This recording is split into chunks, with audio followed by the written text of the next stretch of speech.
अरे सदा भाऊच्या आईला तुम्ही याल त्यावेळी माझ्या बापानं 12 बैलाचा नांगराचा फाळ काढून ठेवलाय. मला 2003 साली बाऊची फाट्यावरती जयंत पाटलाच्या गुंडाने मारलं. माझ्या आईनं डोक्यावर डांबरीवर डोका आपटला.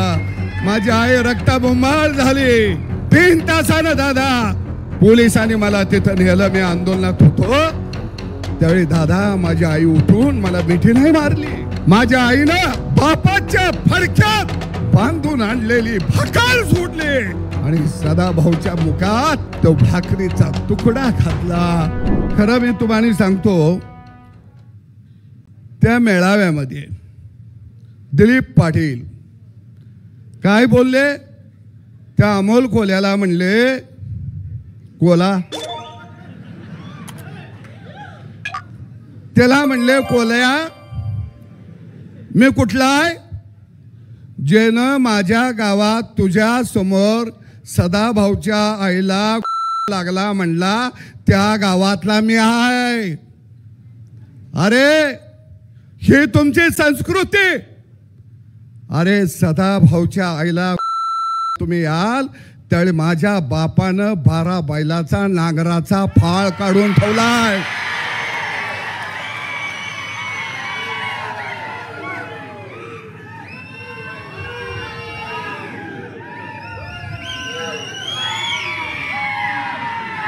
अरे तुम्ही उद्याला शिल्लक राहणार नाही. पण दादा मला वाईट काय वाटतं एवढं वाईट शब्द वापरले हो. कुठलाही विद्वान बोलला नाही. त्यांची जीभ घसारली नाही बोलला. सतुभाऊ आम्ही बोललो की मग म्हणते ती आमची जीभ घसारली आणि त्यांच्या जिभा साखरेत आणि तुपात घोळल्या त्या का. अरे रयत समाज गावगाड्यातला समाज त्यांच्या आया बहिणींचा विषय तुम्ही जर असं बोलणार असाल तर प्रस्थापितांनो याद राखा तुमचं वाड पाडायला देवाभाऊ नावाच्या माणसाचा जन्म झालाय आणि आम्ही त्याच्या बरोबर आहोत. आम्ही आहोत. चंद्रकांत दादा गिरणी कामगाराचं पोरग मंत्री झालं. दादा त्यांना ते चालत नाही कारण दादा वाड्यातला नाही. दादा गावगाड्यातला. त्यांना गोपीचंद पडळकर चालत नाही कारण त्या 12 बुलतेदाराचा आहे. त्यांना सदाभाऊ मंत्री झालेला चालत नाही का तर तो रयतेतला आहे गावगाड्यातला आहे. ते दिलीप पाटील म्हणलं सदाभाऊला हक्तानं ससा गावला. अरे 35 वर्ष मकरंद भाऊ तुम्ही आहे 35 वर्ष या राज्यामध्ये शेतकऱ्याच्या प्रश्नावर लढलो. 265 गुन्हे माझ्यावर आहेत. मी येरवड्याच्या जेलमध्ये गेलो, कळबा जेलमध्ये गेलो. दिलीप पाटील तुमच्या गुन्हा कुठला आहे. थांबा मी बँकेचा रिपोर्ट आणलाय.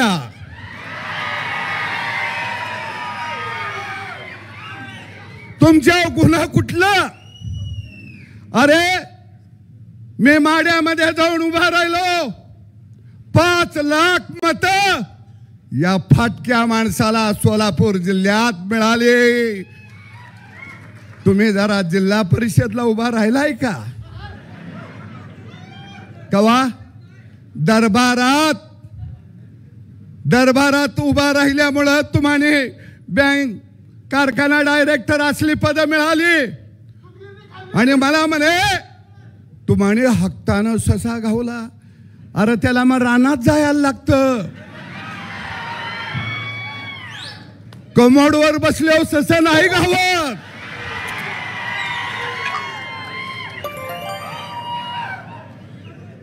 अरे तुम्ही आम्हानी शिकवू नका आणि म्हणून दादा मला 2003 साली बावची फाट्यावरती जयंत पाटलाच्या गुंडांनी मारलं. अरे त्यावेळी तुम्हाला वाईट नाही वाटलं? त्यावेळी संस्कृती नव्हती. आणि दादा दुसऱ्या दिवशी संपूर्ण जिल्हा रस्त्यावरती आला, सगळा भाजप रस्त्यावरती आला, संभाजप सगळी रस्त्यावरती आली, सांगली जिल्हा बंद पडला. दादा माझी आई त्यावेळी पेठ नाक्याला 20-25 बायका घेऊन रस्त्यावरती हायवेला उभा राहिली. ती मला प्रचंड मारलं. तर माझ्या आईनं 3 तास जयंत पाटलांना सांगतो, अरे दरबारात माणसं कसली ठेवली ती तुम्ही? 3 तास माझ्या आईनं रस्ता रोको केला.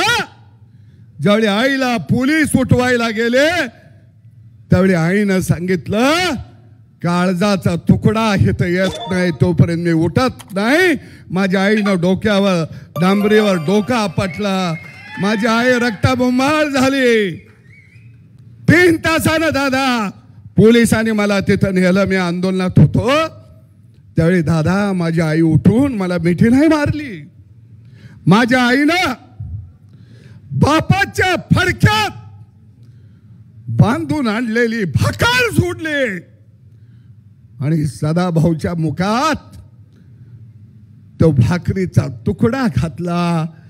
आणि पत्रकाराने विचारलं की आई तुमच्या लेकराला मारलंय, तुमचं मत काय? त्यावेळी माझ्या आईनं दादा एवढं चांगलं उत्तर दिलं, माझ्या लेकराला कुणी मारलं त्याला मला शिव्या शाप द्यायचा नाही.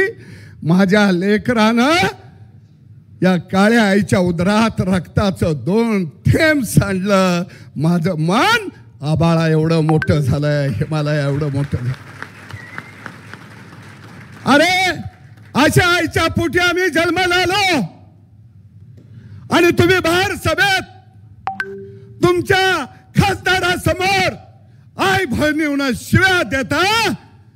तुम्हाला वाटतं सदाभाऊ हा शेतकऱ्याचा पोरगाय, गावगाड्यातला पोरगाय, रयतेचा पोरगाय. पण मी यांना सांगतो, अरे आम्ही फाटकी माणसं आहे, जरूर फाटके आहे, पण स्वाभिमानी आहे म्हणून आम्ही लढतो. याद राखा, तुम्ही जर आमच्या वाटेला गेला तर आम्ही तुमचं वाड उद्ध्वस्त केल्याशिवाय राहणार नाही, हे ध्यानात ठेवा.